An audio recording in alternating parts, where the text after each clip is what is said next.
O sea, tenía la ilusión de ir a River, vino Aragón Cabrera, me derrumbó la ilusión, ahora está lo de Boca para quedarme en el país y bueno. J'avais l'espoir de rejoindre River Plate. Ces mots sont signés Diego Armando Maradona. Pourtant, lorsque l'on pense au PIB de Oro et que l'on évoque ces clubs, deux maillots viennent immédiatement à l'esprit, celui du Napoli en Europe et évidemment en Argentine, celui de Boca.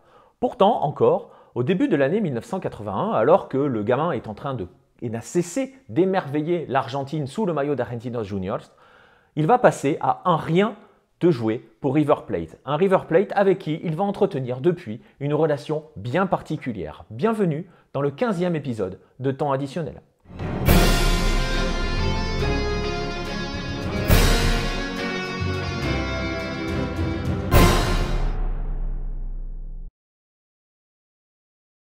Nous sommes en décembre 1980. Cela fait désormais près de 4 ans, plus de 4 ans, qu'un phénomène nommé Maradona est en train de renverser l'Argentine. Celui qui a débuté 10 jours avant ses 16 ans avec Argentinos Juniors a en effet jamais cessé de briller en championnat.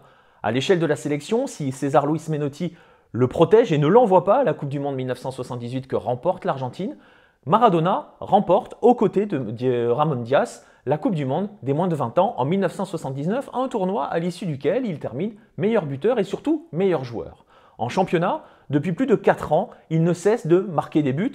Diego termine l'année 1981 avec un 5e titre de meilleur buteur du championnat lors des 6 derniers tournois. Des performances qui attisent bien évidemment des convoitises, à commencer par des géants européens tels que Barcelone ou la Juventus. Mais la fédération argentine déclare alors intransférable le joueur avant la Coupe du Monde 1982. Les Européens, une fois écartés, il ne va rester alors plus qu'une guerre locale, une guerre entre clubs argentins pour essayer d'attirer Diego Maradona. Et c'est ici que surgit l'affaire River Plate. Pourquoi River? Parce que l'affaire remonte déjà à quelques mois. Le 5 mai, Argentinos s'impose 2-0 face à River Plate. Et le lendemain, El Gráfico fait sa une sur Diego Maradona, sur le cas Maradona et la possibilité de le voir rejoindre le club de Núñez. La veille donc, le 5 mai, le board de River Plate se réunit avec le board d'Argentinos Juniors afin de voir comment organiser le transfert de Diego à River, Diego étant lui prêt à rester en Argentine en attendant de rejoindre Barcelone avec qui il aurait déjà un pré-contrat de signé. Aragón Cabrera, président de River Plate, va donc passer les mois qui suivent à essayer de trouver comment financer ce transfert. La première idée envisagée va être notamment d'utiliser des abonnements, d'utiliser 1000 abonnements auprès des socios, abonnements payés 10 000 $, mais des abonnements pour 20 ans au club, c'est-à-dire qu'ils auraient été abonnés jusqu'à l'entrée à l'an 2000.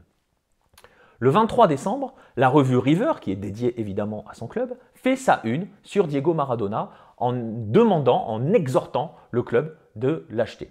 Une semaine plus tard, Clarín publie un article dans lequel est cité le vice-président de River Plate qui annonce que le club fera tout ce qui est en son pouvoir pour attirer Diego à Núñez. Le temps va alors s'accélérer. Début 1981, River Plate fait une nouvelle offre à Argentinos Juniors, 6 millions de dollars plus 2 joueurs à choisir parmi une liste de 6.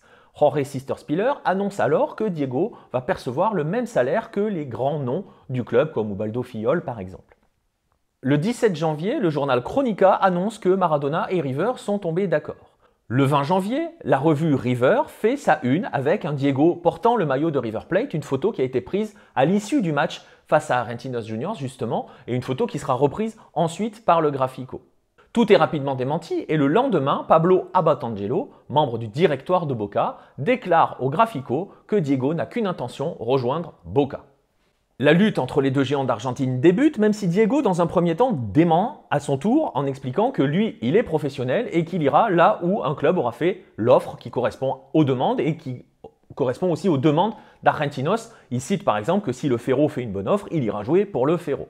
Reste que ce moment est le moment où l'histoire bascule. D'autant que quelques jours plus tard, un tournoi de jeunes est organisé au Monumental, Diego est présent en tribune et va être l'objet d'insultes reçues de la part de membres du directoire, ou de dirigeants on va dire, de River Plate.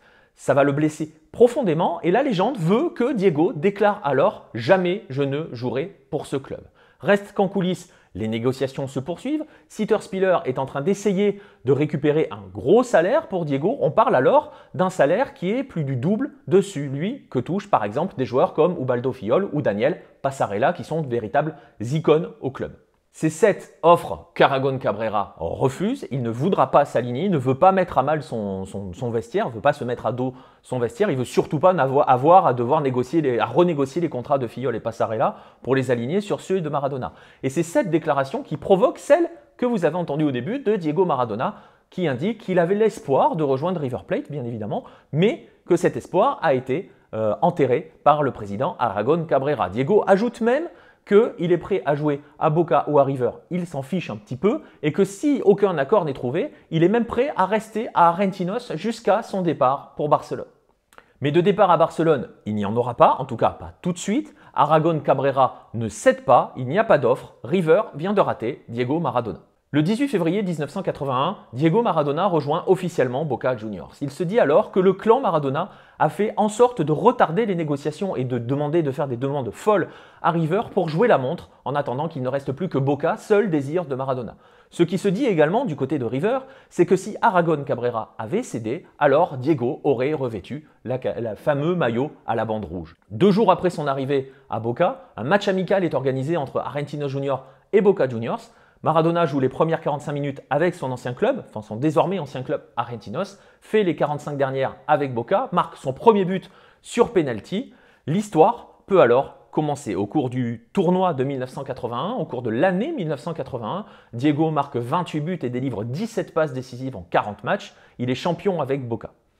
Il affronte River à 4 reprises, inscrit 5 buts et notamment celui resté dans l'histoire lors duquel il humilie littéralement Fillol en couchant le gardien international argentin d'une feinte pour inscrire le but derrière de Boca. Diego Maradona disputera 4 saisons dans toute sa carrière avec Boca, celle de 81, puis après son retour de suspension au milieu des années 90. Depuis 1981, la haine est féroce entre Diego Maradona et les supporters de River Plate. Si l'amour de Diego pour Boca et l'amour de Boca pour Diego sont indiscutables, en revanche, la relation qu'il noue avec certains membres et du point de vue du football de River Plate est beaucoup plus ambivalente. En témoignent par exemple les relations amicales qu'il noue avec Enzo Francescoli ou Marcelo Gallardo qui sont aujourd'hui à la tête de River Plate. On peut rappeler par exemple que Francescoli était présent lors du jubilé de Maradona à la Bombonera. Et on peut aussi rappeler que Diego n'a cessé de défendre Marcelo Gallardo, que ce soit le joueur ou l'entraîneur actuel. On peut y voir aussi les clins d'œil que le destin n'a cessé de faire à Diego Maradona dans sa relation avec River. River n'est jamais très loin de Diego Maradona. En témoigne par exemple sa relation avec Rocio Oliva, avec qui il a partagé la vie pendant 6 ans, et qui a été une ancienne joueuse de River et qui est une fervente supportrice de River Plate. On peut aussi par exemple évoquer son petit-neveu Hernan Lopez, qui est joueur professionnel aujourd'hui, il a 19 ans, il a fait ses débuts à River Plate. Il a marqué d'ailleurs pour son premier match avec River Plate sous les ordres de Gallardo. On peut aussi se rappeler que la carrière d'entraîneur de Diego Maradona a débuté au Deportivo Mandiyú et que son plus bel exploit de l'époque était un match nul au Monumental face au River Plate, alors champion, le River Plate dans lequel on croisait déjà Francescoli, Almeida, Gallardo, etc. On peut aussi rappeler que la plus belle image de Diego Maradona à la tête de la sélection d'Argentine a été prise au Monumental, un soir de qualification pour la Coupe du Monde et un but de Martín Palermo, autre idole de Boca, cette fameuse image où Diego, sous un déluge, s'en va en glissade pour célébrer la qualification.